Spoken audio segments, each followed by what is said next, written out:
త్రిదశ rice అన్నింటికీ దగ్గరగా మీ మనసుకి మరింత దగ్గరగా త్రిదశ రైస్ వేర్ లైఫ్ షైన్స్. అందరికీ నమస్కారాలు.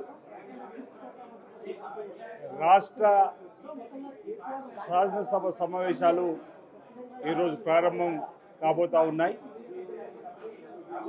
ప్రజా సమస్యలపైన చర్చించడానికి ప్రభుత్వం సమగ్రంగా సిద్ధంగా ఉందనే మాటను చెప్తూ ప్రతిపక్షాలకు సంబంధించినటువంటి నాయకులు ఈ అసెంబ్లీలో ప్రజా సమస్యలను చర్చకు తీసుకొని వచ్చి ప్రజల సమస్యల పరిష్కారానికి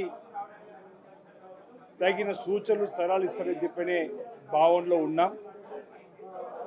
తమ రాజకీయం కోసం అసెంబ్లీని వేదికగా వాడుకోవద్దని సందర్భంగా మా వైపు నుంచి తెలియజేస్తూ, ఇప్పటికే 2 సంవత్సరాలు అవుతుంది అసెంబ్లీకి హాజరు కానటువంటి ప్రతిపక్ష నాయకుడు కేసీఆర్ గారు ఈసారి వస్తున్నాడు చెప్పని ఎందుకు అడావుడి చేస్తున్న అంశాన్ని ప్రజలు గమనించాలని చెప్పాలి.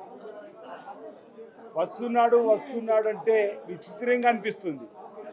వారు ఎమ్మెల్యేనే కదా, వారు ఎమ్మెల్యే అయిన తర్వాత ప్రతిపక్ష నాయకుడికి ఎంపికైన తర్వాత ప్రజలు ఎమ్మెల్యేగా ఎంపిక చేసిన తర్వాత వెళ్ళాల్సింది అసెంబ్లీకే కదా అనేటువంటి ఆలోచన ఎందుకు వాళ్ళు మరిచిపోతూ ఈ మాట మాట్లాడుతున్నారు మాకు అర్థమవుతుంది. వస్తున్నాడు చెప్పనేటువంటి పదే ఏదో గ్రాఫ్ పెంచుకునే ప్రయత్నం చేస్తుంది. అరే, ఎమ్మెల్యేగా గెలిచిందే అసెంబ్లీకి వెళ్ళమని ప్రజలు పంపినటువంటి సందర్భం. 2 ఏళ్లుగా గైరాజరై 2 ఏళ్లుగా అసెంబ్లీకి డుమ్మా కొట్టి ఈరోజు వస్తుంటే దాన్ని అడావుడిగా చేసేటువంటి సందర్భం సరైనది కాదనే మాట చెప్పే ప్రయత్నం చేస్తూ మేము కూడా అనేక సందర్భాల్లో వారిని రమ్మని ఆహ్వానించినాం. ప్రజలకు సంబంధించినటువంటి చర్చల్లో పాల్గొమ్మని కోరినాం. ఈరోజు ఈ పాలమూరుకు సంబంధించినటువంటి ఎత్తిపోతుల పథకంపైనే కాదు చర్చ, 10 సంవత్సరాల్లో కృష్ణా గోదావరి జలాల్లో జరిగినటువంటి అంశాలపైన, తెలంగాణకు జరిగినటువంటి తీరని అన్యాయం పైన, ఆ తర్వాత 2 ఏళ్లలో గౌరవ ముఖ్యమంత్రి రేవంత్ రెడ్డి నాయకత్వంలో ఉత్తమ్ కుమార్ గారి సాగునీటి రంగంలో మంత్రిగా చేసిన వాటిపైన కూడా చర్చ చేయడానికి కోసం సంసిద్ధంగా ఉండాలని చెప్పండి. అసెంబ్లీకి అటెండెన్స్ కోసం వచ్చి మళ్ళీ వెళ్ళిపోవడం, మాయం కావడం కాకుండా అసెంబ్లీ జరిగినన్ని రోజులు వారు ఎమ్మెల్యేగా ప్రతిపక్ష నాయకుడు అయినటువంటి మాజీ ముఖ్యమంత్రి హోదాలో ఉన్న వారు ఉండాలి, సూచనలు సలహాలు ఇవ్వాలని చెప్పని ఈ సందర్భంగా మా వైపు నుంచి కోరుతూ, ఈ అసెంబ్లీని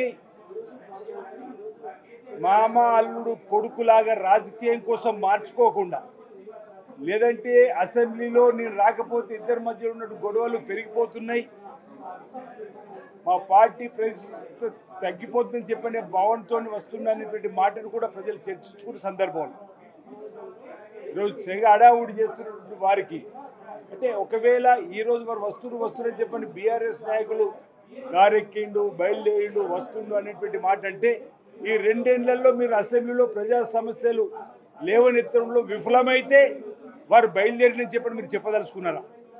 ఇవన్నీ కూడా ప్రజలు చర్చించుకుంటున్నటువంటి సందర్భం. ఈరోజు ఇందిరమ్మ రాజ్యం నడుస్తుంది, ప్రజాపాలన నడుస్తుంది. ప్రజలకు ఉపయోగపడేటువంటి, ప్రజలకు సంబంధించినటువంటి మేలైనటువంటి కార్యక్రమాలు అమలు చేసుకుంటూ ముందుకు పోతున్న సందర్భంలో వచ్చినటువంటి ఈ అసెంబ్లీ సమావేశాల్లో మీ సూచనలు సలహాలు ఇచ్చి రాష్ట్ర సమగ్ర అభివృద్ధికి సహకారం అందిస్తారని చెప్పండి. రాజకీయం కోసం వాడుకోకుండా ఉండాలని చెప్పి మా వైపు నుంచి తెలియజేస్తా ఉన్నాం.